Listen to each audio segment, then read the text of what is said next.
Today on the YY family, the salt changes into a balloon and takes me and Grandma up into the clouds to check out the weather. And then I go with Grandpa inside way out in space to see what Pluto looks like. My dad takes Basalt and me to see a big dam. Then Uncle Micro gives me a lesson on how we laugh. Follow the direction indicated by the dipper's right-hand side, and you'll run smack into the pole star. And after that, Grandpa Maddox shows me how the stars in the sky can form pictures called constellations. This is gonna be a big day, so stick with me. Come along with me and meet the smartest family in all the town. The YY family. Mom can make it plain to see that what goes up eventually comes down. The YY family. Come and meet the YY family.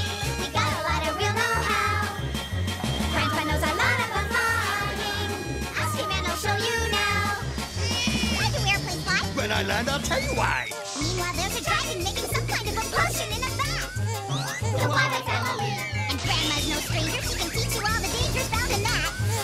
The YY family. Max is a mechanical marvel. Why? I know copy kind of guy. Maybe we can show you the answer now. If you want to take a look inside. Everybody's in a lather. Rushing, wondering what's the matter. Every person here's a cry. He rushes to the baby side. What's the deal? What could it be? Just as the YY family.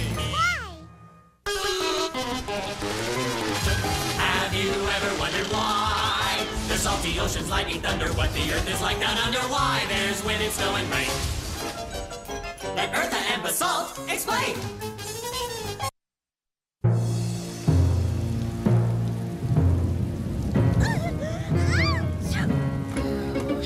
With this nasty weather, I may as well forget playing golf today.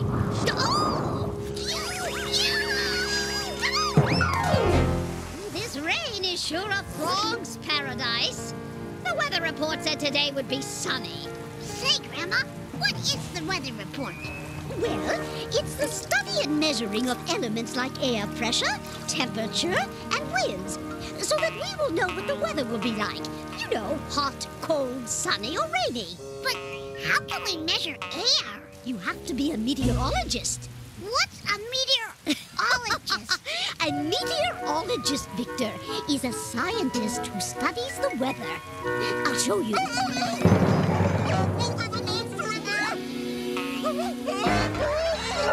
You're too heavy for me.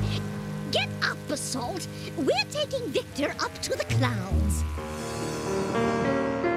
And what's this thing for? It's a barometer, dear. It measures the atmosphere's pressure. The pressure of the air changes according to the movements of air and clouds in the sky. By observing them, we can tell the weather for each day. You mean like when we see clouds and we know it's gonna rain? Look at the needle. The barometer says stormy. More like a hurricane. I'm going to take a few more measurements just to make sure. A hurricane is the last thing we need now. The wind is blowing those clouds towards us. Ooh, this storm is coming up fast. We'll go and take a closer look. You see, Victor, the wind constantly blows the clouds and air masses around. That's why the weather always changes. Hey, that's weird. It's warmer down here. Yes, Victor. Air is always warmer further down towards Earth. And this air is full of steam. But because warm air is lighter than cold air, it soon moves upwards. Hot air and cold air are always chasing each other. That's why the temperature constantly changes. When cold and warm air meet, the temperature drops and it rains or snows. You see, the weather is never the same all over the world. Warm and cold air continue their movement. The weather is always changing. Look, Victor, we're flying over a weather station. It picks up data and photographs that are sent to it by space satellites as they spy on our planet's air currents. With these pictures, meteorologists can follow cloud formations and forecast hurricanes. And how long ahead of time can they tell us what the weather will be like? Not a long time, about 48 hours in advance. But sometimes they can be wrong.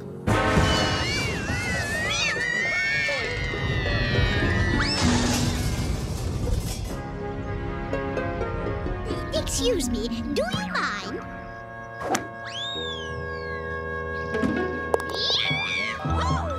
Ooh, congratulations, Grandma.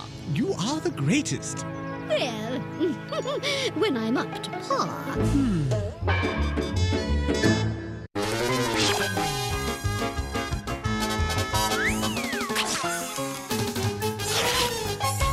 Who has all the answers about the sun and moon and stars? That would be Zygo and Magic.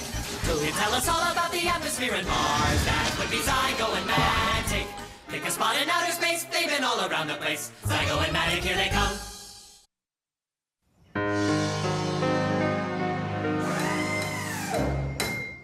There! I think that does it. What are you doing? We're installing a special auxiliary engine. What for? We're going to Pluto, the most distant planet in the solar system. It's a long trip that requires extra power. Can I come too? You see, Victor, the Earth is 93 million miles from the Sun. Uranus is almost 20 times further away. Neptune is 30 times further, and Pluto 40 times. And since it's the sun that warms the Earth, Those planets must really be cold. Maybe I should have brought a sweater. don't worry, we won't be going outside.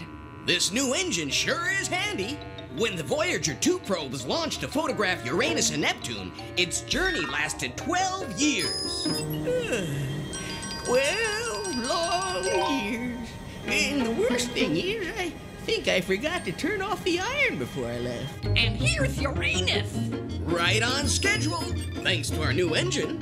Hey, look, it's got rings. 11 of them, and about 15 moons. Neptune, here we come. Boy, when you said mega speed, you weren't kidding. And to our right is Neptune, the 8th planet of the solar system. Wow, it's huge and blue all over. And it's got rings too. Well, its rings aren't visible from Earth, Victor. They were discovered by the Voyager 2 probe. Does it have moons too? Sure does, at least 8. And here we are at Pluto. We know less about it than any of the other planets in the solar system.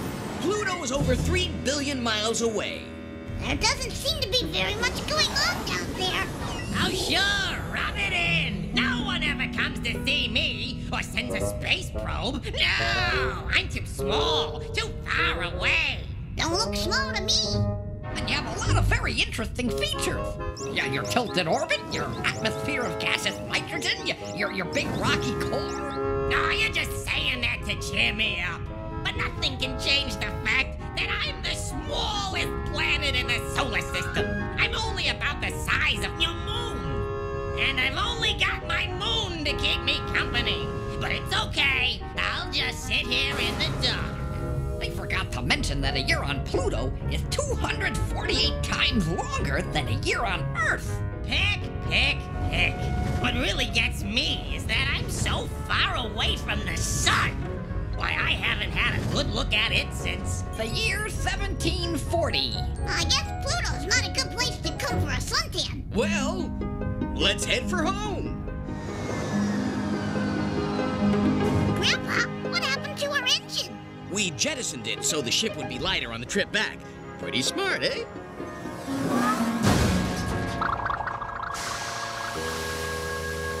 Oh, yeah. You're a regular rocket scientist.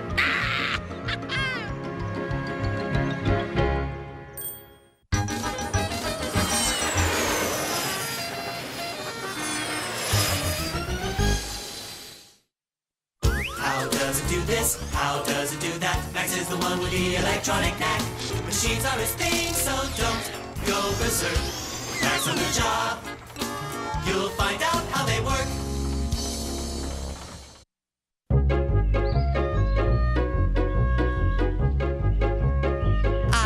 Nothing beats picking berries in the early morning to keep you in shape. And how do you feel about getting up so early? Say, Dad, how long before we go back home? But we've only just started. Come on, we'll fill our baskets, then fetch our bags. Hey, what's that? What? What's up? Hey, Dad, look at that. The thing is huge, Dad. What is it? It's a dam, Victor. It uses water to produce electricity. Electricity with water? How does it work? Well, it's very simple. You'll see. Basalt, off we go. Hey, what? Where are we going? Up there, to the top. Oh. We're standing on the top of a wall that cuts off the river and holds the water back. It's called a dam. And you can see it's very thick. Wow, it sure must be solid to hold back all this water. You bet. The weight of the water exerts huge pressure on the dam. But what about electricity? Well, about halfway down the lake, the dam has holes that open into big pipes. Water flows into these pipes under great pressure. And water changes into electricity inside the pipes? Not exactly, Victor. Hold on. We'll go and take a look.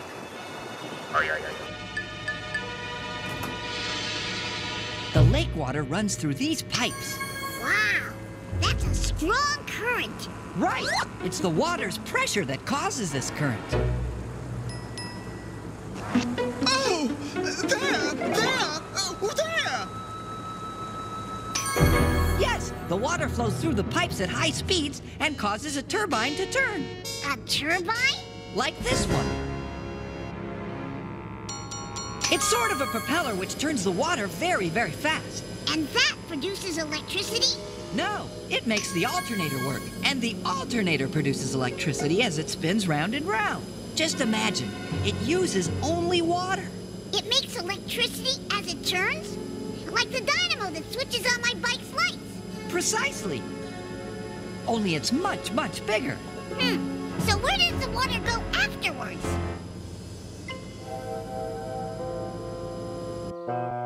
Look, when the water has completed its cycle through the pipes, the water is discharged at the foot of the dam. See?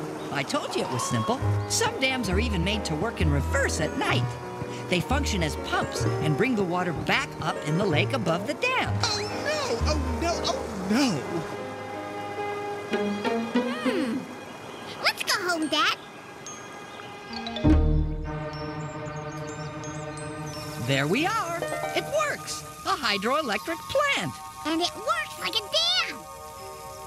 No! You know what, Dad? I don't think we should take Basalt with us the next time we go for an early morning walk. It's too tiring for him.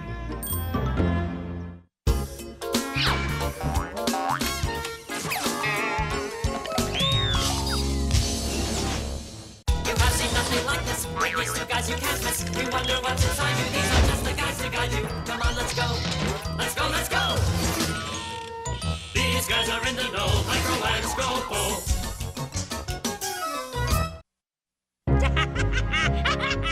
Why are you laughing, Uncle Scopo? Micro! These aren't shorts, Victor. My suit got shrunk in the wash. That crazy Scopo chose the wrong setting on the washing machine. Now stop that laughing, Scopo.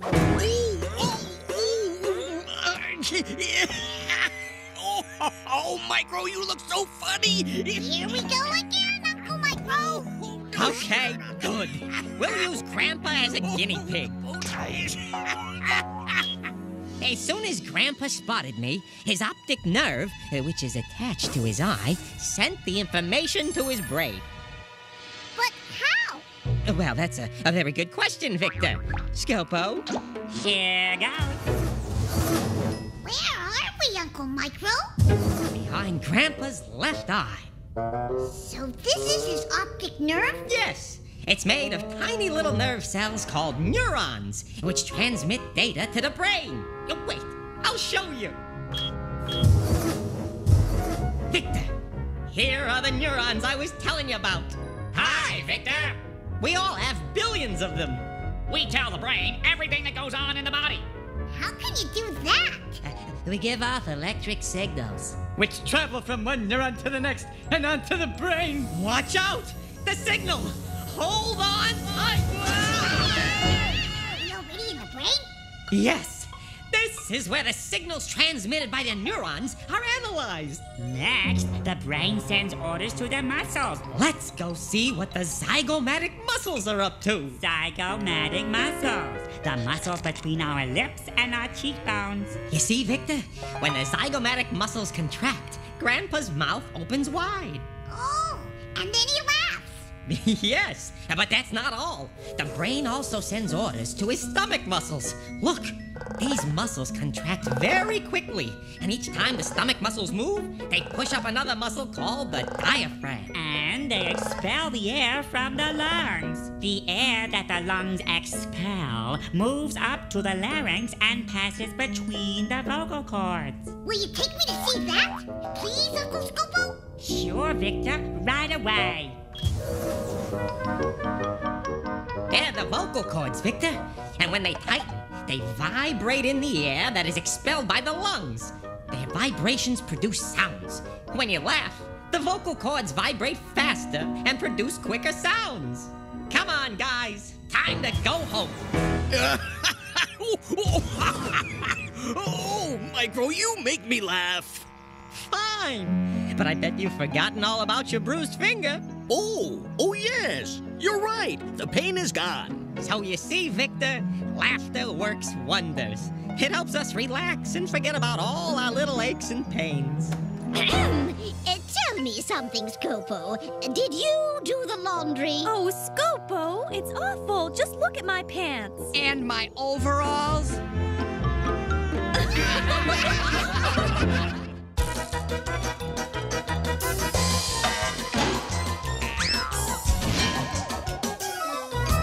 Who has all the answers about the sun and moon and stars? That would be Zygo and Magic. Who can tell us all about the atmosphere and Mars? That would be Zygo and Magic. Pick a spot in outer space, they've been all around the place. Zygo and Magic, here they come.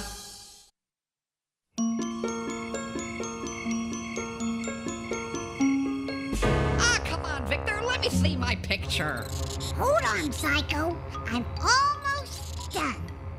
You know, sitting for a portrait seemed like a much better idea before both my feet went to sleep. Hey, I can see the fish. In the sky? Are they flying fish? No, Matic is looking at Pisces, one of the constellations. What's a constellation? Well, Victor, they're groups of stars which form a sort of a picture. Oh. How come? Well, a long time ago when people looked up at night, all they saw was a lot of bright dots scattered all over the sky. Stars! Right. But back then, nobody knew how to recognize them. So they joined the stars together with imaginary lines to form pictures in the sky. You know, Aquarius, that group there looks like a lion. You know something? You're right, Sagittarius. And those ones there look like my brother, Orion. Hey, guys, what do these look like? Las Virgos. I'm still not seeing any fish. Well, it's kind of like drawing. You need lots of practice. And a lot of imagination. These are the stars that make up Pisces. And this is how our ancestors imagined them. And this is Orion, a famous hunter. Our ancestors imagined a picture of him in the sky, too. And you can see it just a little below Pisces. That large star on Orion's shoulder is Betelgeuse, one of the brightest stars in the whole sky. Next to Betelgeuse is the Big Dipper. The Dipper looks more like a pot to me. So it does. You know, Victor, you can use the Big Dipper to locate the pole star. That's right. Follow the direction indicated by the Dipper's right-hand side, and you'll run smack into the pole star. But what's the pole star? It's the star shining right above the North Pole. So, once you found the pole star, you know where north is. You see, the sky has been divided into two halves. The first map represents the sky seen from the North Pole. It displays all the constellations that can be seen from the Northern Hemisphere, from places in Europe or in the USA, for instance. That's it. And now, last but not least, the pole star. The second map represents the sky seen from the South Pole with all the constellations that can be seen in the Southern Hemisphere. For example, in Australia. So together, these maps show all the stars we can see from Earth. Congratulations! Your deductive powers are astounding. I'm truly impressed. Zygo, aren't you laying it on a bit thick? Well, since I can't congratulate him on his drawing...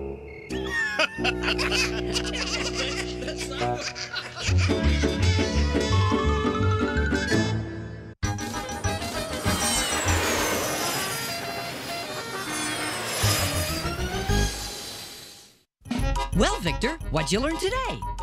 Oh, tons of neat stuff. I learned that a barometer measures the atmosphere's pressure. I learned that Uranus, Neptune, and Pluto are the farthest known planets in our solar system. I also learned that inside a power plant near a dam, there are huge turbines and alternators that help produce electricity. The alternator produces electricity as it spins round and round. I learned that laughing is the result of messages sent to our brain by the neurons in our eyes. Hold on tight! And I learned that the constellations we see in the skies of the northern hemisphere are not the same ones seen in the southern hemisphere. Sounds like a pretty big day. It was, but I still have plenty of questions left for next time.